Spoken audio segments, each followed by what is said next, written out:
Praise the Lord. Good morning. Welcome to our Sunday service today. Let us share our hands and praise the Lord together. Thank you, Lord. Thank you, Jesus. Thank you for this day, Lord. Thank you for providing us, O Lord, Father. Thank you for being with us, O Lord, Father. We praise you, Lord. Thank you, Jesus. We praise you. Hallelujah. Amen. We praise you, Lord, Father. We thank you. We thank you, Jesus. We thank you for this day, Lord, Father. Thank you, Jesus.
you, Father. We worship you, Father.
கர்த்தருடைய பரிசுத்த நாமத்துக்கு ஸ்தோத்திரம். இந்த காலை வேளையில உங்களை மத்தியில கிறிஸ்துவின் மனதுருக்கம் என்ற தலைப்பில் கர்த்தருடைய வார்த்தை உங்களோடு கூட நான் பேசும்படியாக நான் விரும்புகிறேன்.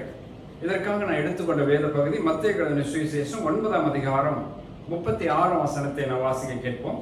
அவர் திரளான ஜனங்களை கண்ட பொழுது அவர்கள் மேய்ப்பதில்லாத ஆடுகளைப் போல தொய்ந்து போனவர்களும் சிதறப்பட்டவர்களுமாய் இருந்தபடியால் அவர்கள் மேல் மனதுருகி, அவர் திரளான ஜனங்களை கண்ட பொழுது அவர்கள் மேய்ப்பனில்லாத ஆடுகளைப் போல தோய்ந்து போனவர்களும் சிதறப்பட்டவர்களுமாய் இருந்தபடினாலே அவர்கள் மேல் ஆண்டவராக இயேசு கிறிஸ்து மனதுருகினார்.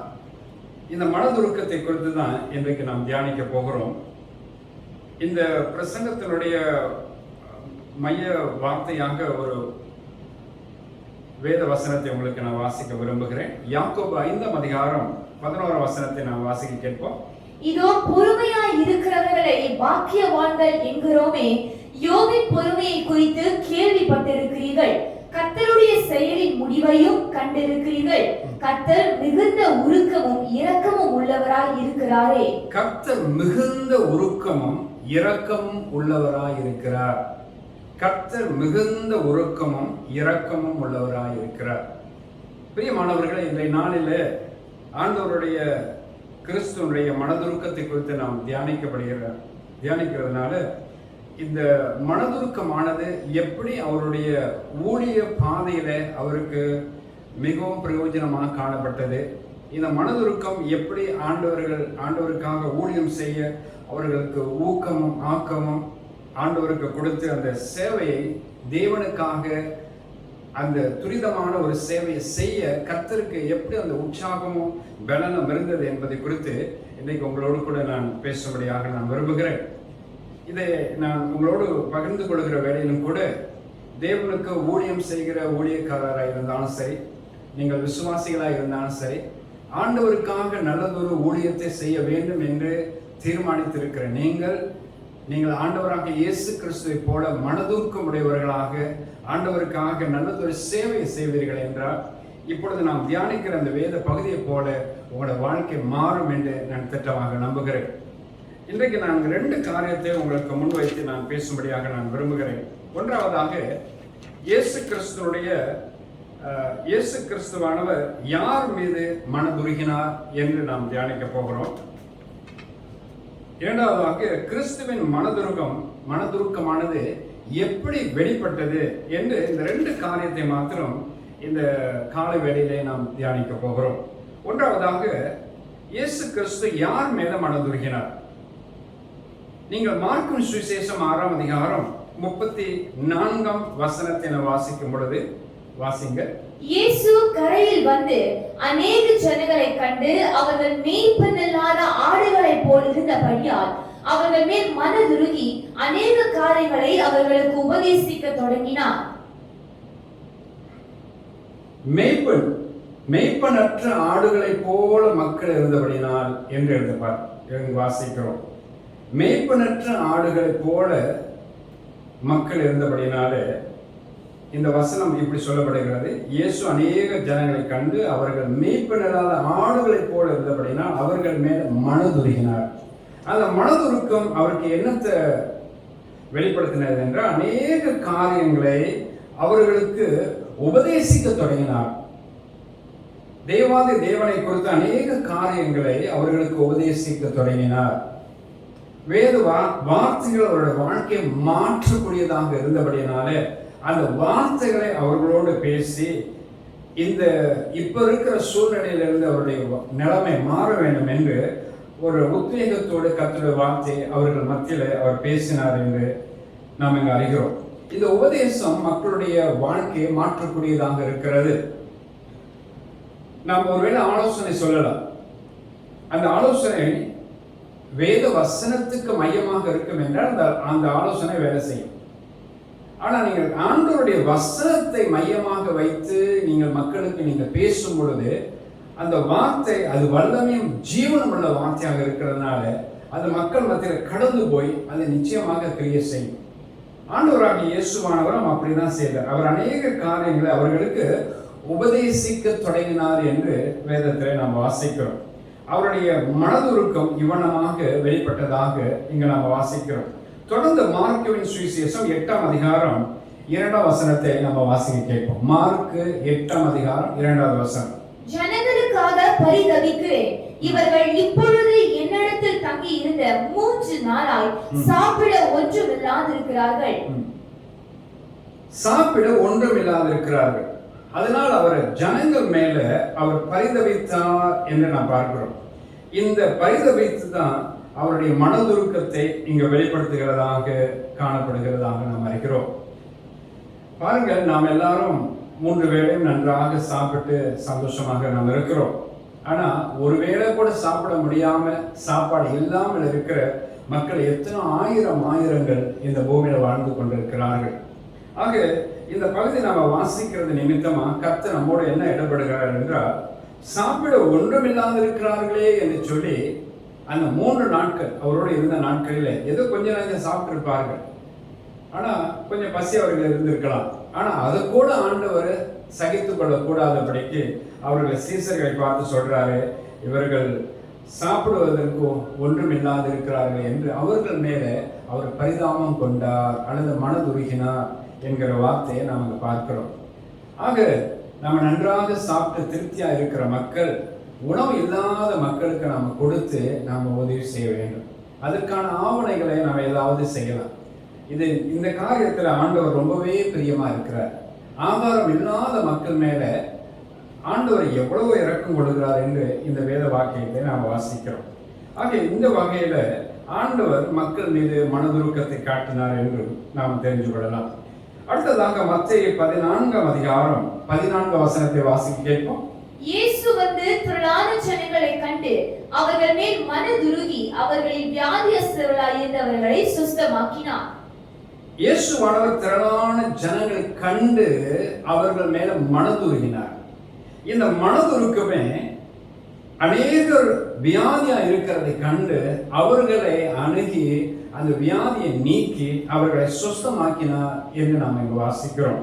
இன்னொரு வேத பகுதி வேதத்தில் உண்டு. மத்தேயு சுவிசேஷம் 4ஆம் அதிகாரம் வசனம் 23 25 வரையும் நாம் வாசிக்க கேட்போம். பின்பு இயேசு கலிலேயா எங்கும் சுற்றி நடந்து அவர்களுடைய ஜெப ஆலயங்களில் உபதேசித்து ராஜ்யத்தின் சுவிசேஷத்தை பிரசங்கித்து ஜனங்களுக்கு உண்டாயிருந்த சகல வியாதிகளையும் சகல நோய்களையும் நீக்கி சுஸ்தமாக்கினார். அவருடைய மனதுருக்கம் ஜனங்களுக்கு உண்டாயிருந்த சகல நோய்களையும் சகல வியாதிகளையும் நீக்கி அவர்களை சோமாக்கினது என்று நாம் பார்க்கிறோம்.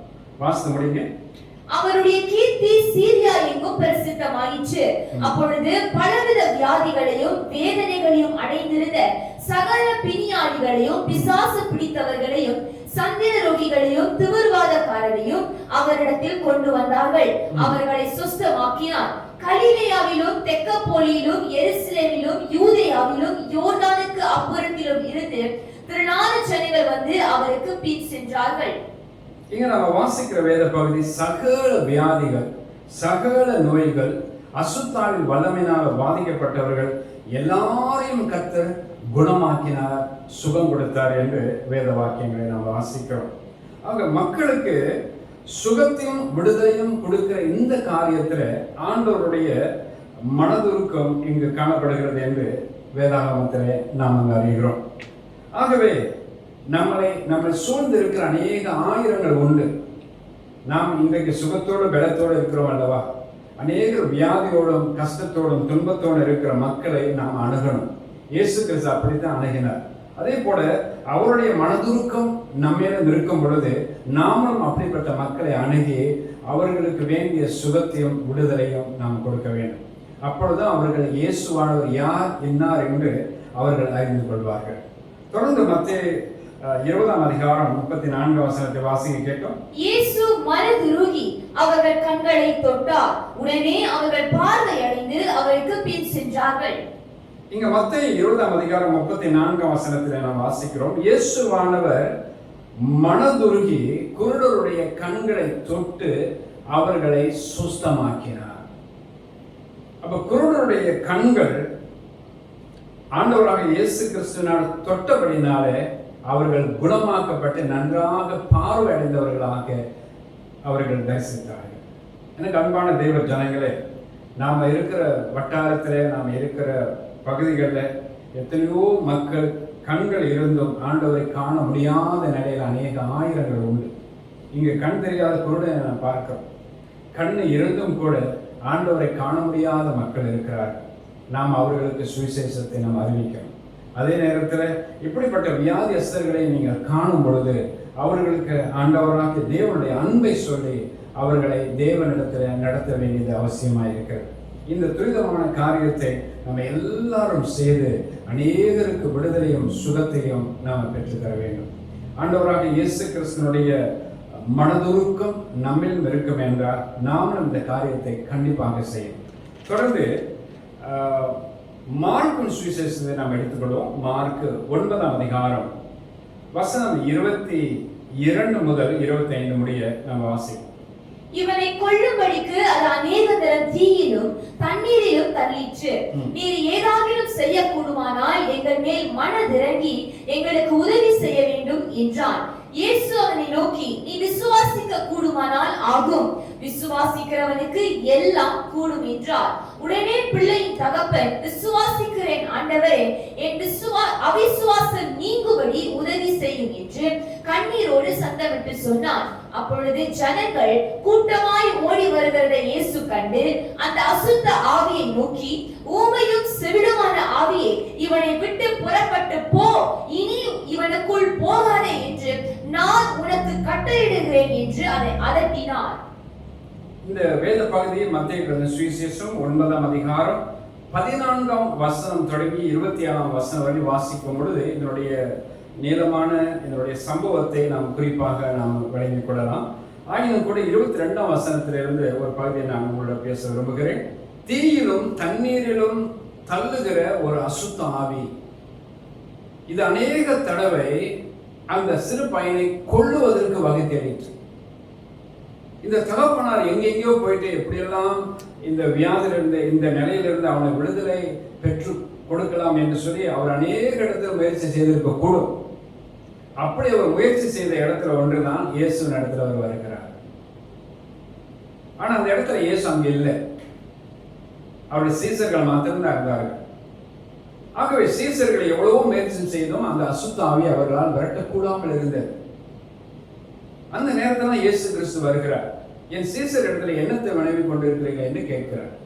அப்பொழுதுதான் பிள்ளையின் தகப்பன் அங்கு ஓடி வருகிறான். அவன் சொல்லுகிறான், இந்த அசுத்த ஆவி அநேக சமயத்தில் அவன் தீயிலும் தண்ணீரையும் தள்ளி அவனை கொல்ல முயற்சிக்கிறது, ஏதாவது செய்யக்கூடுமான என் செய்யுங்கள் என்று சொல்லி இயேசு பார்த்து கேட்கிறார். அப்ப இயேசு அவனிடத்துல பார்த்து சொல்றாரு, நீ விசுவாசிக்க கூடுமான ஆகும், விசுவாசிக்கிறவனுக்கு எல்லாம் கூடும் என்று அவர் சொல்லுகிறதாக நாம் பார்க்கிறோம். அப்பொழுது அந்த பிள்ளையின் தகப்பனை விசுவாசிக்கிறேன் ஆண்டவரே என்று சொல்லி ஆண்டவரிடத்துல தன்னுடைய அவிசுவாசத்தை அறிக்கையிட்டு தன்னை முற்றிலுமாக இயேசுவின் இடத்துல வருகிறார். அப்பொழுது ஆண்டவராக இயேசு அவனை என்னிடத்துல கொண்டு வாருங்கள் என்று சொல்லுகிறார். இயேசுவின் இடத்துல கொண்டு வந்த உடனே அந்த அசுத்தாவி அவனை அலக்கழித்து அவன் நுரத்தள்ளி அந்த ஆவி அவனை விட்டு புறப்பட்டு போயிற்று என்று வேதாகமத்தை வாசிக்கிறோம். எங்க அன்பான தேவ மக்களே, இந்த இடத்துல நான் பார்க்கும் பொழுது ஒரு அசுத்தாவின் வல்லமையிலிருந்து இயேசு கிறிஸ்துவானவர் அவருடைய மனதுருக்கம் இந்த பையன் மேல் இருந்தது நிமித்தமாக அவனை விடுதலை பண்ணி அவனை குணமாக்கினார் என்று வேத சத்தியத்தை நாம் பார்க்கிறோம். ஆண்டவராக இயேசு கிறிஸ்துவை போல அவருடைய அன்பான சீசர்களாக இருக்கிற நாம், அவருக்கு ஊழியக்காரராக இருக்கிற நாமும், தேவனுடைய பிள்ளைகளை என்று சொல்லிக் கொடுக்கிற நாம் எல்லாரும் அநேகர் அசுத்தாவின் வல்லமையினால செய்வனிலையும் மந்திரவாதத்திலும் இப்படி பீடிக்கப்பட்ட அநேகர் அவதிப்பட்டு கொண்டிருக்கிறார்கள். நாமும் இந்த ஊழியத்தை ஆண்டவருடைய சமூகத்தை நாம் செய்யலாம். உங்களுக்கும் ஆண்டவராக இயேசு கிறிஸ்துவை போல இப்படிப்பட்ட மனதுருக்கம் இருக்கும் என்றால் நாம் எல்லாருமே ஆண்டவருடைய நற்பணியை தேவனுடைய நாம மகிமைக்காக செய்ய முடியும். கர்த்தர் நம்முடைய கூட இருப்பாராக. அடுத்ததாக மார்க்கு சுவிசேஷம் 1ஆம் அதிகாரம் வசனம் 40-41 வாசிக்க கேட்போம். அப்பொழுது குஷ்டரோகி ஒருவன் அவரிடத்தில் வந்து அவர் முன்பாக முழங்கால் படியிட்டு, உமக்கு சித்தமானால் என்னை சுத்தமாக்க உம்மால் ஆகும் என்று வேண்டிக் கொண்டான். இயேசு மனதுருகி கையை நீட்டி அவனை தொட்டு, எனக்கு சித்தம் உண்டு, சுத்தமாகு என்றார். சரி, இங்க நம்ம வாசிக்கிறோம், இயேசு கிறிஸ்துவானவர் குஷ்டரோகியின் மீது மனதுருகினார் என்று நான் பார்க்கிறோம். அந்த குஷ்டரோகியானவன் இயேசுவின் இடத்துல வந்து சொல்லுகிறான், ஆண்டவரே, உமக்கு சித்தமானால் என்னை சுத்தமாக்கும், உமக்கு விருப்பம் இருந்தால் என்னை சுகமாக்கும் அப்படின்னு சொல்லி கேட்கிறார். அப்ப ஆண்டவராக இயேசு என்ன சொல்றாரு? 41ஆம் வசனம் சொல்லப்பட்டிருக்கிறது. இயேசு மனதுருகி கையை நீட்டி அவனை தொட்டு, எனக்கு சித்தம் உண்டு, சுத்தமாக என்று சொன்னார். நொடி பொழுதுல அவனுடைய குஷ்டரோகம் நீங்கி அவன் அந்த நேரத்திலே சுகமானான். ஆனால் மக்கள் எல்லாம் அவனை தொடக்கூடாதபடிக்கு அவனை பார்த்த உடனே எல்லாரும் விலகி ஓடுகிறவர்களாக இருந்தார்கள். ஏனென்றால் அவனுடைய வியாதியினுடைய அகோரம் அப்படிப்பட்டது. இது நமக்கு இந்த வியாதி வந்துவிடுமோ என்று சொல்லி ஜனங்கள் அப்படிப்பட்ட மனுஷர்களை விட்டு விலகி ஓடினார். ஆனால் இயேசுவானவர் அவனை தொட்டு அவனை குணமாக்கினார். அவனை தொட்டு குணமாக்கினார் என்றால் அவருடைய மனதுருக்கத்தை சற்று யோசித்து பாருங்கள். இயேசு எப்படிப்பட்ட அன்புள்ளவராக இருந்தார், இப்படிப்பட்ட மக்களையும் அவர் தொட்டு அவர் குணமாக்குவார். ஆமென். அடுத்ததாக லூக்காவின் சுவிசேஷம் 7ஆம் அதிகாரம் 12-13 வசனத்தை வாசிக்க கேட்போம். அவர் ஊரின் வாசலுக்கு சமீபித்த போது மரித்து போன ஒருவனை அடக்கம் பண்ணும்படி கொண்டு வந்தார்கள். அவன் தன் தாய்க்கு ஒரே மகனாய் இருந்தான். அவளோ கைம்பெண்ணாய் இருந்தாள். ஊராரில் வெகு ஜனங்கள் அவளுடனே கூட வந்தார்கள். கர்த்தர் அவளை பார்த்து அவள் மேல் மனதுருகி அழாரே என்று சொல்லி. இங்கு நம்ம வாசிக்கிற ஒரு வேத பகுதியை பாருங்கள். தங்கள் அருமையானவர்களை நாம இலக்கு கொடுத்திருக்கும் பொழுது நாம எப்படிப்பட்ட சூழ்நிலை நாம் இருப்போம்? நமக்கு அன்பானவர்கள், நமக்கு நெருக்கமானவர்கள், நம்ம ரொம்பவே அவர்களை நேசிக்கிறோம். திடீரென்று அவர்கள் மரித்து விடுவார்கள் என்றால் நமக்கு எப்படி இருக்கும்? எப்படிப்பட்ட துக்கத்தின் ஆழத்தில் நாம் அமிழ்ந்து போயிருப்போம். ஆனால் ஆண்டவராக இயேசு அவனை உயிரோடு எழுப்புகிற ஒரு சந்தர்ப்பத்தை நாம் இந்த இடத்துல பார்க்கிறோம். இதனுடைய முழு பகுதியை நீங்கள் வாசிக்க வேண்டும் என்றால் லூக்காவின் சுவிசேஷம் 7ஆம் அதிகாரம் 11ஆம் வசனம் தொடங்கி 15ஆம் வசனம் வரைக்கும் நீங்கள் வாசித்து பார்க்கும் பொழுது கோர்வையாக இந்த முழு சம்பவத்தை நம்ம இங்கே பார்க்கிறோம். இதில் என்ன சொல்லப்பட்டிருக்கிறது என்றால், குறிப்பாக 13ஆம் வசனத்தில் கர்த்தர் அவளை பார்த்து அவன் மேல் மனதுருகி அழாதே என்றார். பிற்பாடு பாடையை தொட்டார். உடனே மரித்தவன் எழுந்திருந்தான் என்று நான் பார்க்கிறோம். இந்த பெண்ணுக்கு அவன் ஒரே ஒரு மகன் என்று தான் எழுதப்பட்டது. ஆனா அவளோ கைம்பெண்ணா இருந்தாள். ஒரே ஒரு மகன், அவனை இறந்து போனான்.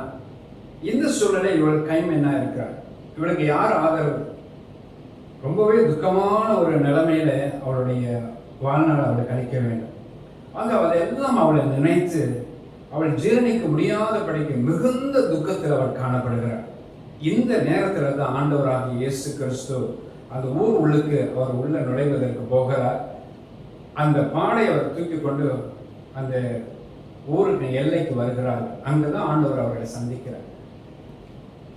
ஒரு நொடி பொழுதுல ஆண்டவர் அந்த சம்பவத்தை அவர் விளங்கி கொண்டார். விளங்கி கொண்டு அந்த தாயை பார்த்து அவளை பார்த்து அழாதே என்று சொல்லுகிறார். பிற்பாடு அவர் மனதுருகி அவர்கள் சுமந்து வந்த அந்த பாடையை தொட்ட உடனே மரித்தவன் எழுந்திருந்தான் என்று நாம் வாசிக்கிறோம். இயேசு கிறிஸ்துவானவர் எப்படிப்பட்ட மனதுருக்கம் உடையவராக இருந்திருப்பார் என்றால் இப்படிப்பட்ட ஒரு காரியத்தை அவர் செய்திருக்க கூடும். கொஞ்சம் யோசித்து பாருங்கள். இன்னைக்கு எத்தனையோ மறிக்கிற தருவாயில் அநேக ஆயிரங்கள் நம்மளது கண்முன்னாக இருக்கிறார். இன்னும் அவர்கள் மறிக்கல, ஆனால் மறிக்கிற தருவாயில் இருக்கிறார். நம்மளுடைய மனதுருக்கம் அவர்களை கண்டு அவர்களுக்காக ஜெபிக்கணும், அவர்களை விடுவிக்கணும், அவர்களுக்கு வேண்டிய ஆரோக்கியம் சுகத்தை நம்ம கொடுக்கணும். நம்மளால தான் ஆகும், நாம தான் இதை செய்யணும். ஆண்டவராகிய இயேசு அன்றைய நாட்களில் செய்தார். இன்றைக்கு நம்மளை சுற்றி எத்தனையோ ஆயிரங்கள் இருக்கிறார்களே, அவர்களுக்கு நாம தான் உதவி செய்யணும். ஆக ஆண்டவராக இயேசு கிறிஸ்துனுடைய மனதுருக்கத்தை போல நமக்கும் இப்படிப்பட்ட மனதுருக்கம் இருக்கும் என்றால் நாமும் இப்படிப்பட்ட சேவையில சிறப்பாக செய்ய கர்த்தர் நமக்கு உதவி செய்வார். அடுத்ததாக இன்னொரு வேத பகுதியை நான் உங்களுக்கு ஞாபகப்படுத்த விரும்புகிறேன்.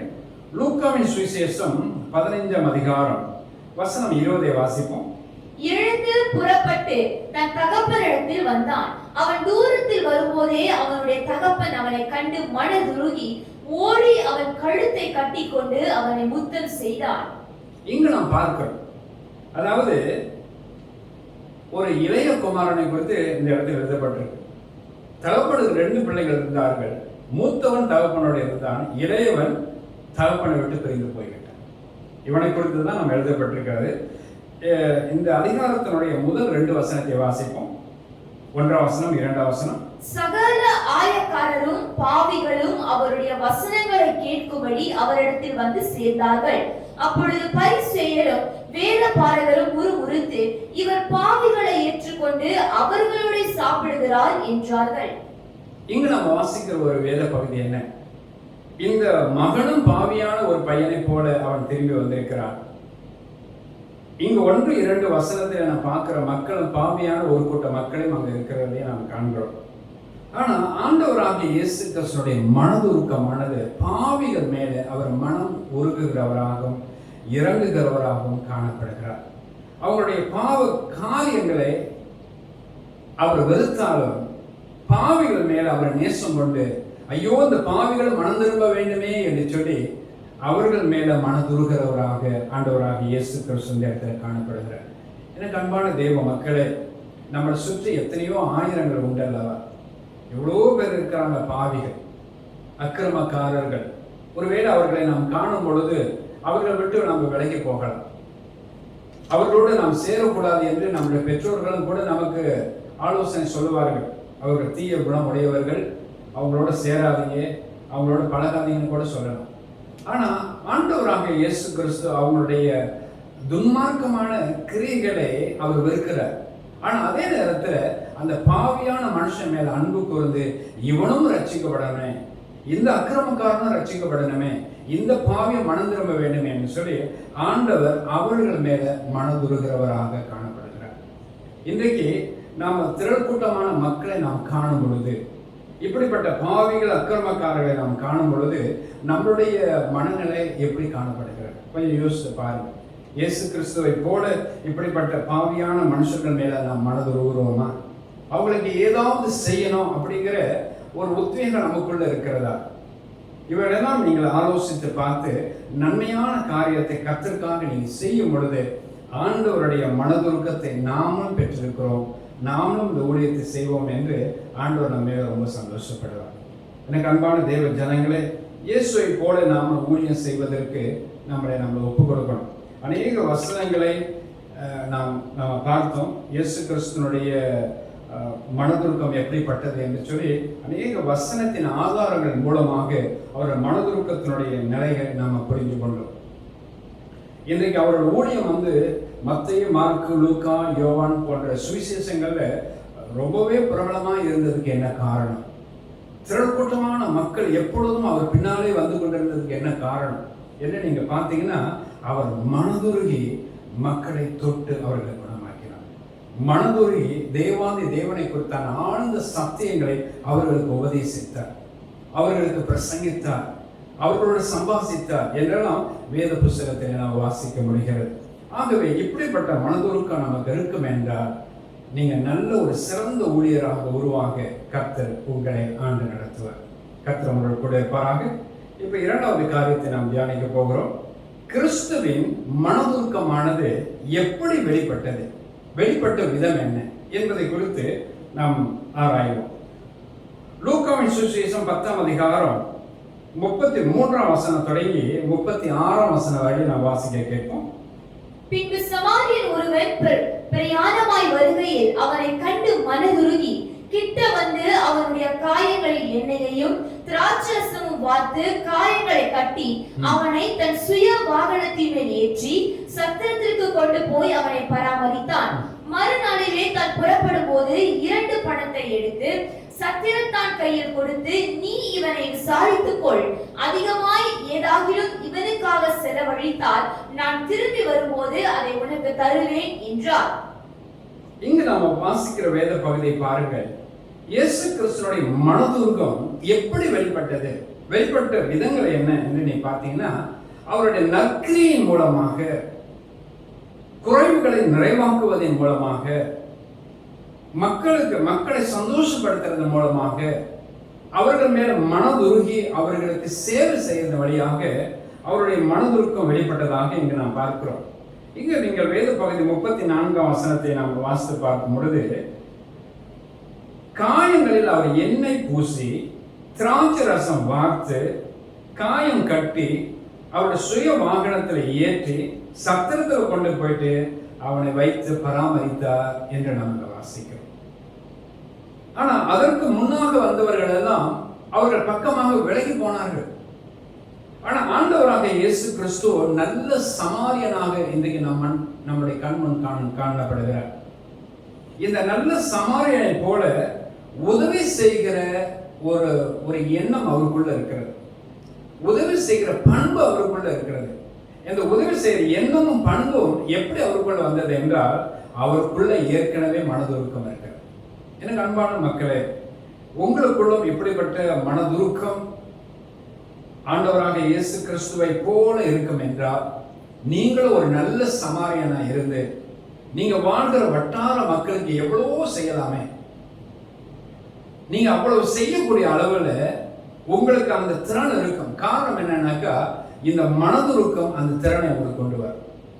இந்த மனதுருக்கம் அந்த தேவ அன்பை உங்களுக்கு கொண்டு வரும். மக்கள் பரிதவிக்கிறதை பார்க்கும் பொழுது நீங்கள் கண்ணு காணாம போயிட மாட்டீங்க. அவங்களுக்கு ஏதாவது ஒரு செய்யணுமேங்கிற ஒரு மன துடிப்பு உங்களுக்குள்ள வரும். இந்த நல்ல சமரனுடைய பண்பு உங்களோட வாழ்க்கையில வர கர்த்தர் ஆசீர்வதிப்பாராக. இன்னொரு வேத பகுதியை வாசிப்போம். மார்க் சுவிசேஷம் 6ஆம் அதிகாரம் 34 வசனத்தை வாசிக்க கேட்போம். இயேசு கரையில் வந்து அநேக ஜனங்களை கண்டு அவர்கள் மேய்ப்பதில்லாத ஆடுகளைப் போல் இருந்தபடியால் அவர்கள் மேல் மனதுருகி அநேக காரியங்களை அவர்களுக்கு உபதேசிக்க தொடங்கினார். மேய்ப்பதில்லாத ஆடுகளைப் போல தூய்ந்து போனவர்களாய் இருக்கிறதை கண்டு ஆண்டவராகிய இயேசு கிறிஸ்து மனதுருகி அநேக காரியங்களை குறித்து அவர்களுக்கு உபதேசித்தார். அவர்களுக்கு உபதேசிக்கும்படியாக ஆண்டவராகிய இயேசு கிறிஸ்துவினுடைய மனதுருக்கமே அப்படி வெளிப்பட்டது என்று நாம் வாசிக்கிறோம். ஆகவே அவர்களை கண்டு ஏதாவது ஒரு செய்யணுமே, அவங்களுக்கு ஒரு நல்வழியை காட்டணுமே, ஒரு நல்ல ஆலோசனை அவங்களுக்கு சொல்லணுமே, நல்ல வழிமுறையை காட்டணுமே என்று சொல்லி ஆண்டவராக இயேசு கிறிஸ்து அவர்களுக்கு உபதேசித்தார் என்று நாம் பார்க்கிறோம். திக்கற்ற நிலையில காணப்படுகிறார்கள்.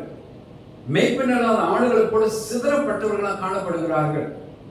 தங்களுக்கென்று ஒரு வழிமுறையை தெரிந்து கொண்டு இதுதான் சரியான வழி என்று போய் கொண்டிருக்கிறார்கள்.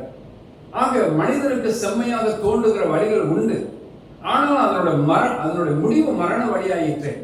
இது அந்த மக்கள் அறியாது இருக்கிறார்கள் என்று சொல்லி ஆண்டவர் அவர்கள் மேல் மனதுருகினார். எனக்கு அன்பானவர்களே, நாமும் அப்படிப்பட்ட ஒரு மனதுருக்கத்தோடு நாம் இருக்கும் என்றால், இயேசுவானவர் எப்படி இந்த மக்களுக்கு உபதேசம் பண்ணினாரோ அதே போல நாம் இப்படிப்பட்ட மக்களை நாம் பார்க்கும்போது அவர்கள் அணுகும். ஆண்டவராகிய தேவனுடைய தேவ சத்தியங்களை அவர்களுக்கு நிச்சயமாக நாம் சொல்லுவோம். இந்த தேவ வார்த்தைகள் தான் அவர்கள் விடுதலையாக்கும். இந்த சத்தியம் தான் அவர்கள் விடுதலையாக்கும். வசனம் அப்படித்தான் சொல்லப்படுகிறது, சத்தியத்தையும் அறிவீர்கள், இந்த சத்தியம் உங்களை விடுதலையாக்கும். ஆகவே ஆண்டவராகிய தேவ சத்தியத்தை மக்களுக்கு சொல்லுவோம். மக்களை விடுதலையாக்கி சுகத்தோடு பலத்தோடு அவர்களை காத்துக் கொள்வோம். இந்த இடத்துல நாம் பார்க்கும்போது ஆண்டவராக இயேசு கிறிஸ்துவினுடைய மனதுருக்கம் எப்படியாக வெளிப்பட்டதாக நாம் அறிந்து கொள்கிறோம். தொடர்ந்து மத்தேயு 14ஆம் அதிகாரம் 14ஆம் வசனத்தை பாருங்க. இயேசு வந்து திரளான ஜனங்களை கண்டு அவர்கள் மேல் மனதுருகி அவர்களை வியாதியஸ்தர்களாய் இருந்தவர்களை சுஸ்தமாக்கினார். ஆண்டவராகிய இயேசு கிறிஸ்துவினுடைய மனதுருக்கம் எப்படி வெளிப்பட்டது என்றால், வியாதியஸ்தரை அவரை காணும் பொழுது கண்ணு காணாம அவர் போயிடல. அவருடைய துக்கத்தை அவர் அறிந்திருந்தார், அவருடைய வியாகுலங்களை அவர் அறிந்திருந்தார், அவருடைய பெருமூச்சு அவர் அறிந்திருந்தார், அவருடைய சரீரத்தின் பாடுகளை அறிந்திருந்தார், அவருடைய வேதனைகளை அவர் உணர்ந்திருந்தார். எப்படி அவரால் சும்மா இருக்க முடியும்? ஒரு கஷ்டத்துக்குள்ள நாம் போகும் பொழுது அந்த கஷ்டத்தினுடைய பாடுகள் நமக்கு தெரியும். ஆனால் கஷ்டப்படாத ஒரு மனுஷனுக்கு அந்த கஷ்டத்தின் பாரம் தெரியாது. ஆனால் இயேசு கிறிஸ்துவானவர் இந்த பூமியில எல்லாவற்றையும் அறிந்தவர். நீங்கள் பாடுபடும் பொழுது, நீங்கள் துக்கப்படும் பொழுது, நீங்கள் வேதனை இருக்கும் போது, நீங்கள் அல்லல் படும்போது ஆண்டவர் அவர் எல்லாவற்றையும் அவர் அறிந்திருக்கிறார். உங்களுக்கு நிச்சயமாக அவர் உதவி செய்வார். இந்த தேவனிடத்துல உங்களோட வாழ்க்கையை நீங்கள் ஒப்பு கொடுத்து பாருங்க. ஒருவேளை எப்படிப்பட்ட வியாதியோடும் கஷ்டத்தோடு துன்பத்தோடு நீங்கள் வாழ்ந்து கொண்டிருக்கிறீங்க எனக்கு தெரியாது. ஆனாலும் இந்த வசனத்தின்படி மத்தேயு 14ஆம் அதிகாரம் 14ஆம் வசனத்தின்படி ஆண்டவராக இயேசு கிறிஸ்துவானவர் வியாதியஸ்தர்களை காணும் பொழுது அவர்களை குணமாக்க வேண்டுமே, அவர்களை விடுவிக்க வேண்டுமே, அவர்களை சுகமாக்க வேண்டுமே என்கிற ஒரு துடிப்பு அவர்களுக்குள்ள இருந்து வேலை செஞ்சதுக்கு காரணம் என்னன்னாக்கா, அவருக்குள்ள இருந்த அந்த மனதுருக்கம். இதே மனதுருக்கம் உங்களையும் சந்திக்கும். நீங்கள் எப்படிப்பட்ட வியாதியின் பாதையில் கடந்து போறீங்கன்னு தெரியாது. ஆனால் இந்த ஆண்டவராக இயேசு கிறிஸ்துவின் இடத்தை நீங்க வந்து பாருங்க. உங்கள் குறைகளை சொல்லி பாருங்க, உங்கள் வேதனைகளை சொல்லி பாருங்க, உங்கள் பெருமூச்சை சொல்லி பாருங்க. இந்த இயேசுவானவர் கண்டிப்பாக உங்களை விடுவித்து உங்களை சுகமாக்குவார். வேறொரு வேத பகுதியை நான் வாசிக்க போகிறோம். மத்தேயு சுவிசேஷம் 15ஆம் அதிகாரம் 32ஆம் வசனத்தை வாசிக்க கேட்போம். மத்தேயு 15:32. பின்பு இயேசு தம்முடைய சீஷர்களை அழைத்து, ஜனங்களுக்காக பரிதபிக்கிறேன், இவர்கள் என்னிடத்தில் 3 நாள் தங்கி இருந்து சாப்பிட ஒன்றுமில்லாதிருக்கிறார்கள். இவர்களை பட்டினியாய் அனுப்பிவிட எனக்கு மனதில்லை, வழியில் சோர்ந்து போவார்களே என்றார். பாருங்கள், அவர்கள் மேல எப்படிப்பட்ட ஒரு கர்சனை அவருக்கு. இந்த பட்டினியோடு இவர்களை அனுப்பிவிட்டால் போகிற வழியில் இவர்கள் சோர்ந்து போவார்களே. ஒரு சிலர் பசி மயக்கத்தினால மயங்கு விழுந்து விடுவார்கள். இவைகள் எல்லாம் ஆண்டவருக்கு தெரியும். அவங்களுக்கு ஏதாவது ஒன்று கொடுத்து அவர்களை திருப்திப்படுத்தி ஒரு தெம்பா அவர்களை அனுப்பணும், ஒரு திருப்தி அவர்களை அனுப்பணும், சுகமா அவர்களை அனுப்பணும், ஒரு நல்ல ஒரு நிலையில அவர்களை ஆகாரம் கொடுத்து நல்ல ஒரு சூழ்நிலையை அவங்களை உருவாக்கி அவங்களை அனுப்பணுங்கிற அப்படிப்பட்ட ஒரு உத்வேகம் அவருக்குள்ள இருந்தது. காரணம் என்னவென்றால் பசியினுடைய கொடூரம் அவருக்கு தெரியும். பசியினுடைய கொடூரம் அவருக்கு தெரியும். நாம் இருக்கிற வட்டாரத்தில் எத்தனையோ ஆயிரங்கள் பசியில் இருக்கிறார்கள். நாம் அவர்களுக்கு என்ன செய்யறோம்? ஒரு பசி உள்ள மனுஷனை காணும் பொழுது அவனுக்கு போஷிக்கணுமேங்கிற ஒரு மனதுருக்கம் இயேசு கிறிஸ்துக்கு வெளிப்பட்டிருக்கிறது. நமக்கு அப்படிதான் ஒரு உணர்வு வேலை செய்யுதா? வேலை செய்யணுங்க. அப்படி செஞ்சாதான் நம்ம தேவனுடைய பிள்ளைகள். அவருடைய பிள்ளைகள் அவரை போல நாம் இருக்கணும் இல்லையா? அப்ப நாம ஏதாவது ஒரு விதத்தில் நம்மளால முடிஞ்ச அளவு அவங்களுக்கு நாம எதையாவது செய்யலாம். தொடர்ந்து மத்திய 20ஆம் அதிகாரம் 32 34 வரை வாசிப்போம். இயேசு நின்று அவர்களை தம்மிடத்தில் அழைத்து, நான் உங்களுக்கு என்ன செய்ய வேண்டும் என்று இருக்கிறீர்கள் என்றார். அதற்கு அவர்கள், ஆண்டவரே, எங்கள் கண்களை திறக்க வேண்டும் என்றார்கள். இயேசு மனதுருகி அவர்கள் கண்களை தொட்டார். உடனே அவர்கள் பார்வையடைந்து அவருக்கு பின் சென்றார்கள். இங்க நாம் பார்க்கிற ஒரு பகுதியை நீங்க கவனிக்கணும். இந்த குருடர்கள் யாரோ ஒரு இயேசுவை பற்றி உங்களை சொல்லி இருக்கிறார்கள். இந்த இயேசுவின் இடத்துல நாம போவோம் என்றால் நாம வரும் பொழுது பார்வையோடு நம்ம திரும்புவோம் அப்படிங்கிற ஒரு ஆசை அவர்களுக்குள்ள ஒரு உத்வேகமாக இயேசுவை காணும்படியாக யாரோ ஒருவர் அவர்களை அழைத்துக் கொண்டு அவரிடத்தில் போகும்படியாக அவர்களை முன்னது தரணும். ஏனென்றால் அவர்கள் குறைவுள்ளவர்கள், பார்வையற்றவர்கள். ஆண்டவர் எவ்வளவு அழகாக இந்த உலகத்தை படைத்திருக்கிறார். அந்த உலகத்தை அவர்களால் காண முடியாத நிலையில அவருடைய வாழ்க்கை இன்றைக்கு காணப்பட்டிருக்கிறது. ஆகவே எப்படியாவது சுகத்தை பெற்றுக்கொள்ளணும், எப்படியாவது விடுதலை பெற்றுக்கொள்ளணும், எப்படியாவது ஒரு ஆரோக்கியத்தை பெற்றுக்கொள்ளணுங்கிற ஒரு ஆசை அவர்களுக்குள்ளாக காணப்பட்டது. ஆகவே அதற்காக அவர்கள் கொஞ்சம் பிரயாசம் எடுத்துக்கொண்டார். அவர்களுடைய பிரயாசம் என்னன்னாக்கா, இயேசு போகிற பாதை அவர்கள் கண்டுபிடித்து இயேசுவே என்று சொல்லி கூப்பிட ஆரம்பித்தார்கள். அவர்கள் எவ்வளவு சத்தமாக கூப்பிட முடியுமோ அப்படி கூப்பிட்டார்கள். அந்த அவருடைய சத்தம் இயேசு கிறிஸ்துடைய காதுல அது கேட்டது. அதனால இயேசு கிறிஸ்து அங்க நின்றார். அவங்களை எடுத்துக்கொண்ட அத்தனை பிரயாசத்தையும் நாம் இந்த இடத்துல பார்க்கிறோம். எப்படியாவது சுகத்தை பெற்றுக்கொள்ள வேண்டும், எப்படியாவது இந்த விடுதலை பெற்றுக்கொள்ள வேண்டும், எப்படியாவது உலக மக்களை போல நாமளும் வாழணும்னு சொல்லி அந்த பிரயாசம் அவர்களுக்குள்ள இருந்தது. அந்த பிரயாசத்தினால அவர்கள் எவ்வளவோ முயற்சி செய்து இயேசுவை அணுகினார்கள். அவர்கள் எடுத்துக்கொண்ட அத்தனை முயற்சியும் அது விருதா போகல. ஏனென்றால் நீங்கள் இயேசுவை தேடுகிறீர்கள் என்று அவருக்கு தெரியும். அவர் மூலமா உங்களுக்கு விடுதலை கிடைக்கணும்னு சொல்லி நீங்க பிரயாசம் எடுத்துக்கொண்டதை அவர் அறிவார். நிச்சயமாக அவர் உங்களுக்கு உதவி செய்யாமல் இருப்பாரா? நீங்க ஒரு முயற்சி செய்து பாருங்க. உங்களுக்கு எப்படிப்பட்ட தேவையின் அடிப்படையில் இருக்கிறீங்க?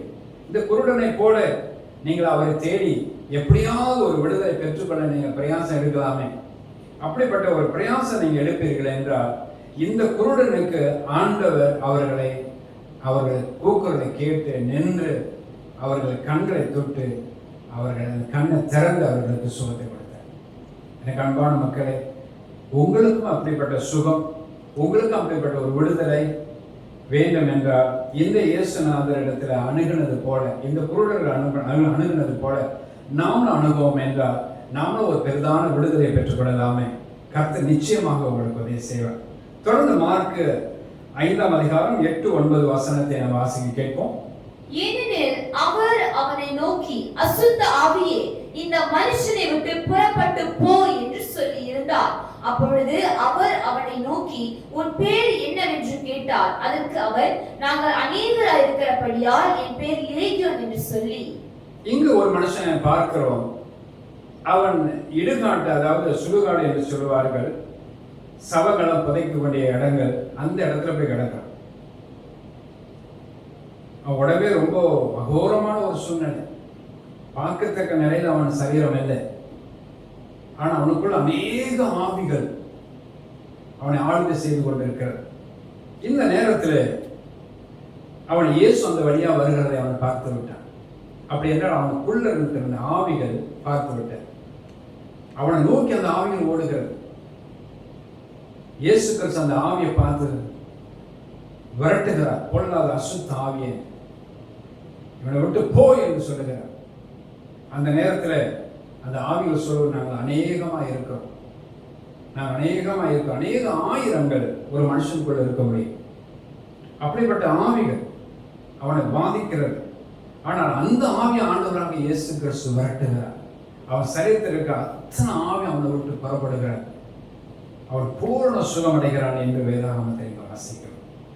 எனக்கு அன்பானவர்களே, எத்தனை பேர் அசுத்தாவின் வல்லமையில் இன்னைக்கு பாதிக்கப்பட்டிருக்கிறார்?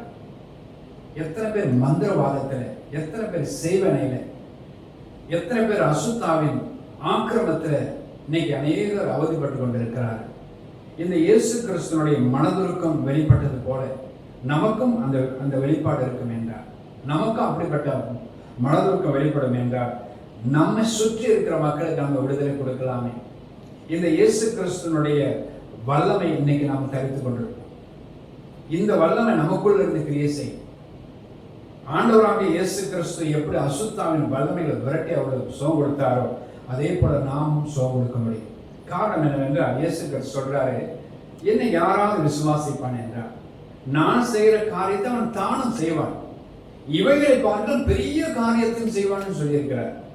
ஆகவே நாம் அநேக அசுத்தாவின் வல்லமையில பாதிக்கப்பட்ட மக்களை விடுதலையாக்கி அவர்களுக்கு சுகத்தையும் விடுதலையும் நாம் பெற்று கொடுக்க முடியும்.